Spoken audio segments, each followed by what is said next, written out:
Welcome to the Recovery Effect Podcast with Bill Vineyard. Recovery is Bill's passion and his life's work of 30 plus years. Now it's your turn to experience the Recovery Effect, a powerful mix of recovery, spirituality, philosophy, and most importantly, living life as your true self. Now here's your host, Bill Vineyard.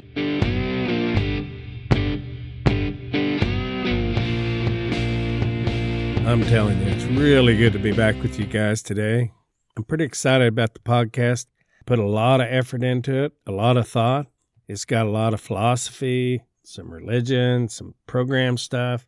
I mean, it's got a little bit for everybody. Whether you're alcoholic or drug addict, anybody can get something from this podcast.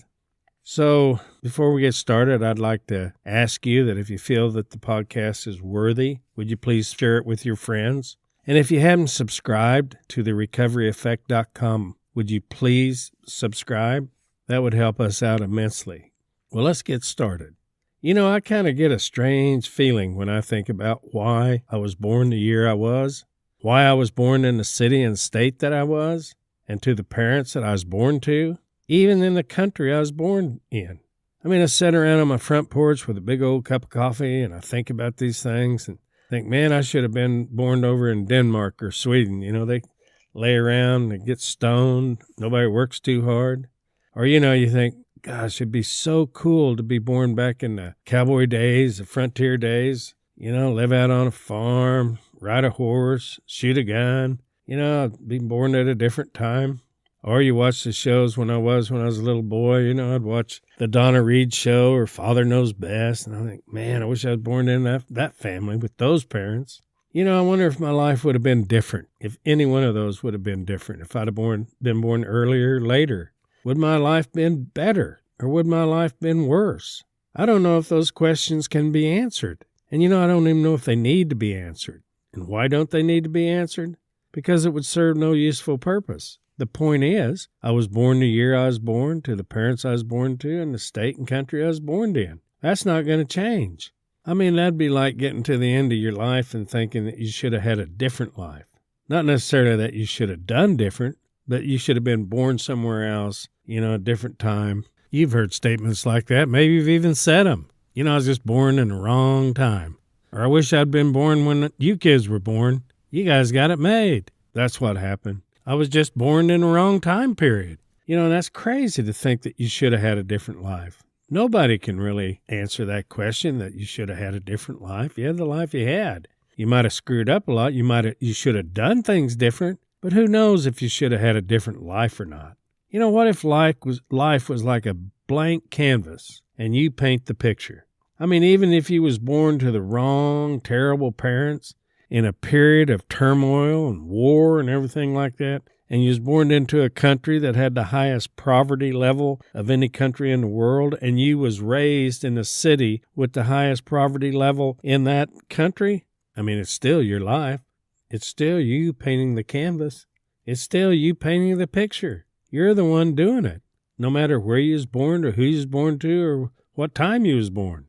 What made me think about all this unanswered and quite possibly useless stuff was a story that I read in the Bible, and it was told by the greatest storyteller that ever existed. I'm going to tell that story in my own words, but if you're interested in reading it, it's in Luke 10, verses 30 through 37. And what it talks about is that there was this guy that he was beat up by robbers, he was stripped clean of everything, and he was left half dead laying in this ditch. Well, a priest walked by and saw him laying there, but decided not to help and went to the other side of the road and kept on walking. A Levite, another religious person, walked by, saw him lying there, saw he was half dead, and went to the other side of the road and kept walking too. But this Samaritan walked by, looked down on him, and had compassion. And he took his own oil and his own wine, and he bandaged this guy up and put him on his own mule or horse and took him to an inn and watched over him overnight. And the next day he told the innkeeper, he gave him some money and said, hey, look, take care of this guy, and if it costs more than what I gave you, I'll pay you when I come through again. What Jesus was trying to teach in that was who was your neighbor. What struck me about this was that all three of these men were on the same road. Two of them was a religious person, the other the Samaritan. And all of these three men being on the same road, but only one of them acted with compassion. The other two had the very exact same opportunity to act with compassion, but they chose a selfish course of action to take. They might have been in a hurry to go do a sermon, or they might have had to go to a board meeting. Who knows what the case was? There's no excuse, because whatever reason they gave themselves not to help the guy out, whatever reason they rationalized that it was better to leave him there half dead and go do what they wanted to, was based on pure selfishness. They was more concerned about themselves than they were him. But the point is, out of all three of those men being on the same road, one of them acted differently than the other two. Well, it made me think that, this road is life. We're all on the same road. We all travel down that same road. There's not a good road and a bad road. Not that he took the wrong road and this other guy took the right road. We're all on the same road, and that road is the road of life. A person in the ghettos travels down the same road as a person in the mansion. No matter what time period they were born in, no matter who were their parents, what country they were born in, they still are walking down the same road. Everyone has a life, and they all travel down that road of life. They travel down that road of life, meaning their life. Wherever they're at, whatever time span they were born in, they still have to travel down that same road. They've been doing it since the beginning of mankind. And no matter what circumstances they find themselves in, no matter where they was born or who they was born to, they still are responsible for the way they travel down that road. They still have the same moral responsibility as anyone else. We are all equal on that level playing field. But what finally hit me, that it's not the road that you travel that's important. It's not that you say, man, I'm traveling down a good road and that guy's traveling down a bad road. That doesn't matter. It's how you travel that road that you have. The road is the same for every human being on earth, but every human being doesn't travel that road the same, as the story clearly illustrates. So it's not the road that you travel down, it's how you travel down that road. Why do I say that? Because in the end, it doesn't matter what you picked up along that road as you traveled. It won't matter that you had crack addict parents and was poor, or that you had great parents and lived in a mansion and was taken care of all your life. It doesn't matter how successful you was on earth, how many Facebook friends you have, whether you was an executive of a company and had 100 people under you. None of that matters. That's all wiped away once you die. My sponsor was a quite wealthy man, and when he died, I was at his funeral, and as I was standing there, this guy next to me said, "Bill, I wonder how much old Bob left." And I said, "All of it," meaning everything's wiped clean. The slate's slick. We're all equal at that time. And I think that once that happens, once you come to the end of your road and it's all over, there's going to be only one question that's going to be asked, just one. And that question is, how did you travel on this road of life, your life? How did you travel it? Even if someone was in the poorest and most harmful situation that a human being could be in, he will be asked that question. Just as much as a person that had the best circumstances in the world, he will be asked the same question. How did you travel on that road of life? How did you travel on your road of life? Let's go back to our story again and consider something. Let's imagine that there's a roadblock ahead as these three men are traveling, the Levite, the priest, and the Samaritan. After they get their business done, after they go across the road and keep on walking, the Levite did, and the priest did the same. And after the Samaritan got the guy put away and everything taken care of, he goes back on his journey. But let's say that halfway through their journey, they run into this roadblock, and that there's a judge that's paid an enormous amount of money to do just one thing. That judge has got to judge how that person is traveling down his road, how he lived his life. So they come to this roadblock and they get this little interrogation, and they're going through how they traveled the road of life. Do you think that that judge is going to accept that the reason that priest didn't stop and have compassion on that poor guy that was laying there half dead is because he had to go give a sermon or he had a board meeting and anything like that? Do you think he's going to go for that? He won't go for anything the Levite says either. Now, if we can imagine a little more, let's pretend that right now we're at a roadblock. We're being judged by this great judge that's being paid this enormous amount of money to judge us. Do you think he's going to go for the fact that we was raised poor or mom and dad were crack addicts or any other reason you can come up with for doing and being the person that you are? You know what the real tragedy would be? The real tragedy would be to meet this judge when it's too late to change. Too late to change the way you traveled. You've come to the end of the road, as they say. You can't go back. We all know that happens to people. And when they look back on their life and they're at the end of the road and there's no way of going back and changing everything, this deep, tremendous feeling of regret just overpowers them. And they just helplessly sit in this pile of regret. You know, our conscience always comes to us before we screw up. I mean, it comes up, we're getting ready to screw up, and it comes up and says, man, don't do that. If you do that, this could happen, that could happen. And it's not the right thing to do. But regret, now that's a different beast altogether. It always shows up after the fact. I mean, it's always late. I mean, you got drunk and kicked out of your house, or you lost your job, or you got that DUI and you're sitting in jail and sitting there on your bunk, and regret comes up and sits down beside you and says, man, you really screwed up. You had everything going for you, and you just had to go out there and get this DUI. Do you realize what this is going to cause? You're going to lose your house. You're going to lose your job again. And it just goes on and on and on. Shows up after the fact. I mean, you'd want to look over there and go, man, where was you at before I did this? And you know what regret would say? Regret would probably say, that's not my job. That's conscience job. And your job's to listen to that. My job is to come in after the fact and make you feel so bad, so regretful, that maybe you'll change. Maybe you'll want to prevent this from ever happening again. That's why regret shows up after the fact. But in this case, regret sometimes shows up after the fact when there's absolutely no chance at changing things. In order to prevent this deep regret that we're going to have if we don't change, we need to examine our life. And we need to examine it in the present. I mean, we need to examine it now. Of course, we in the 12-step program have a perfect way of examining ourselves and examining ourselves now. We can work a 4th step. We can examine our life. We can take a look at all the mistakes that we've made and why we made them. We can kind of clean up a lot of the wreckage of the past. We can look at our character defects. But you know what? Most importantly, we have an opportunity to know ourselves. When you've done that 4th step and that 5th step and 6th and 7th step, you know yourself like few people do. Sure, the process is painful, but the benefits far, far outweigh the pain. And there's another benefit that we don't even think of as we're doing that. And that is that we have this beautiful opportunity to travel back down our road and clean up any wrecks that we might have caused as we was traveling. I remember one time I was out mowing my yard. I had about 20 years sobriety. I don't remember exactly how much. But all of a sudden this thought hit me that I owed this guy $300 for charging gas at his gas station.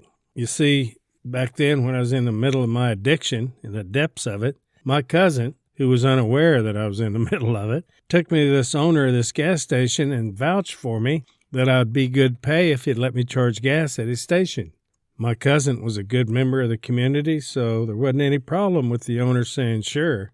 So anyway, I charged probably $300 worth of gas, and I got drunk and I left town. I never paid that guy, and I forgot all about it until that moment I was mowing my yard. And I thought to myself, oh, he's probably dead by now because he's old when I knew him. Well, I kept on mowing, but I couldn't shake this terrible feeling I had. So when I was done mowing, I went in the house and I called my cousin and I said, hey, is that guy still alive? And he said, sure. And I said, would you send me his address? About a week later, I got the guy's address. Well, I sat down and wrote him a letter and told him I was an alcoholic and I'd charged $300 worth of gas and I didn't pay my bill. And I sent him a check for $500 and I hope that covers it. If it was more, let me know. And if not, go ahead and keep it for the trouble that I'd caused him and that I was very sorry. Well, the moment I dropped it in the mailbox, that feeling left me. Well, about a week later, I was going through my bank on the computer, my bank account, and I seen that check had went through. I never heard from the guy, and I wouldn't need to. I mean, I'm the one that screwed up. He owed me nothing.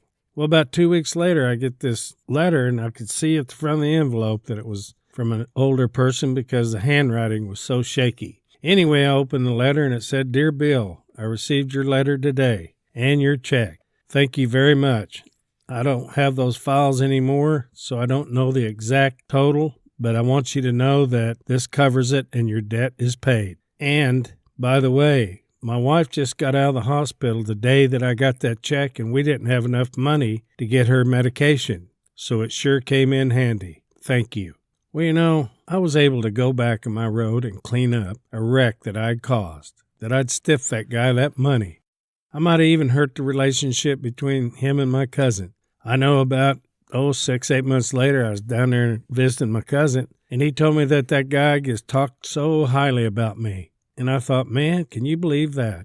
That guy probably thought I was a bad debt bum until I sent that money and able to clean up that mistake I made. And it changed the whole thing. It just made it right. So another great benefit from doing an examination of yourself.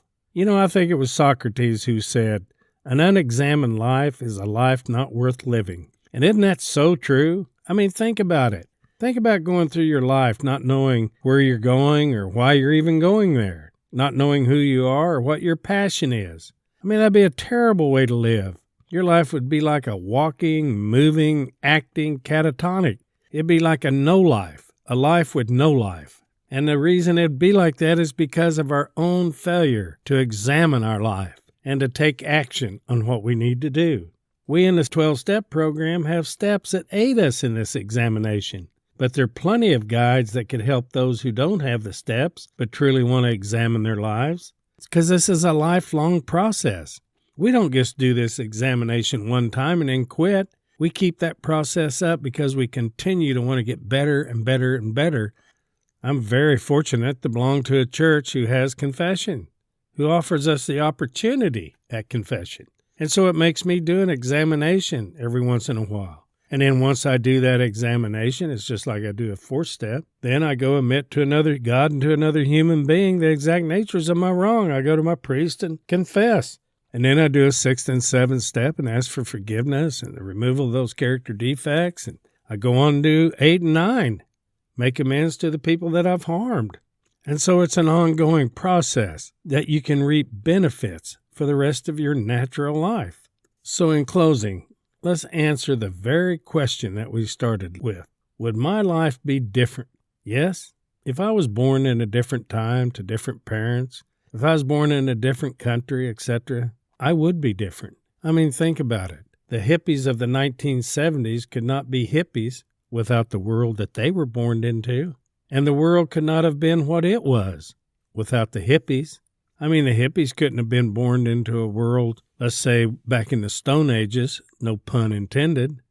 But I mean, they couldn't have sat around there in their psychedelic shirts and their bell-bottoms smoking a joint, saying to the cavemen, hey man, you got any munchies? It wouldn't have worked. The world that they would have been born into would have been the wrong world, and it would have never worked. And you know what? The world could not have been what it was without the hippies. It's like they were born into the right world and the world was right for them. And maybe that's how it is with us. And what is important to me is that I would not be me without the world and the time and the people that I was born into. As a great man once said, I am myself plus my circumstances. So I would not be me without the world. I wouldn't be me without this world I was born into. Go through the 60s and 70s, I'd be somebody else. And you know what? Maybe in some small way, the world wouldn't be what it is without me. I think that whether we like to admit it or not, we all have an impact on the world, whether it's negative or positive. I mean, if I'd have continued on drinking and doing what I was doing, I would have changed the world in some respect. It'd been small, but I'd changed it. Because I was bringing misery and hurt and pain into people's lives that wouldn't have been there if I wouldn't have brought it in there. And it changed their world just a little bit. Maybe I'd had kids that I couldn't take care of. Who knows? But I know that I would have changed the world some ways if I would have just continued to drink and drug. And I also feel that I've changed the world in some very small ways by getting sober and clean, by helping others. So maybe the world wouldn't be what it is if I wouldn't have done my little bit. Because you see, I did hit a roadblock in the middle of my journey. I hit bottom. And the judge that judged me said, Bill, you're an alcoholic. You're powerless over alcohol. Now I want you to look back down the road and look at all that wreckage that you've left because of that. And then the judge says, what do you want to do about it? Do you want what they have and are willing to go to any lengths to get it? And I said, yes. And then it said, then you're ready to take certain steps. And because of that, because of God and the 12-step program, I was able to travel a different road as I proceeded in my life. But I was also able to go back and clean up so many wrecks that I'd caused in the past. So when I get to the end of my road, when I have to look back, maybe there won't be such wreckage. Maybe there'll even be a few whom I've made their life better. I've told this story before, but I feel it's appropriate at this point. When I did my 4-step, I was sitting at my desk, and when I got it done, I leaned back and lit up a cigarette, and I was thinking about it, and I was thinking how glad I got it done. And this voice in my head said, Bill, whose life is better because they know Bill Vineyard? And I thought, what? And the voice says, whose life is better because they know you?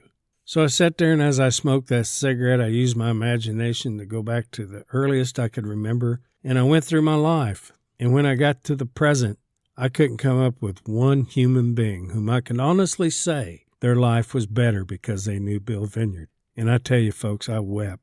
I mean, the flood of that truth hurt so bad that I couldn't contain myself. And I made a promise to God that if he would help me stay sober, I would help every person that he put in front of me, that I would try to make people's lives better because they knew me, not worse. And that's what God in this 12-step program has done for me. So I'd really suggest, folks, that you take the time and the effort to examine your own life, to find the things that you need to do or the things you need to not do.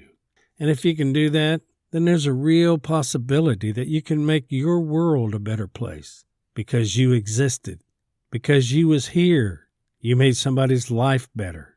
You have the same decision to make as that priest and Levite and that Samaritan. You can either look down and walk away from your responsibility, from your moral obligations. You can be disobedient to the spiritual principles that you know and have learned in this program. Or you can be the Good Samaritan. You can do what you know is right, even if it requires a sacrifice as it did him. Thank you for listening to this podcast, and may God bless you and keep you as we trudge this road of happy destiny. Thanks for listening to The Recovery Effect with Bill Vineyard. Check out more at therecoveryeffect.com and facebook.com/therecoveryeffect. And don't forget to give us a 5-star rating on iTunes.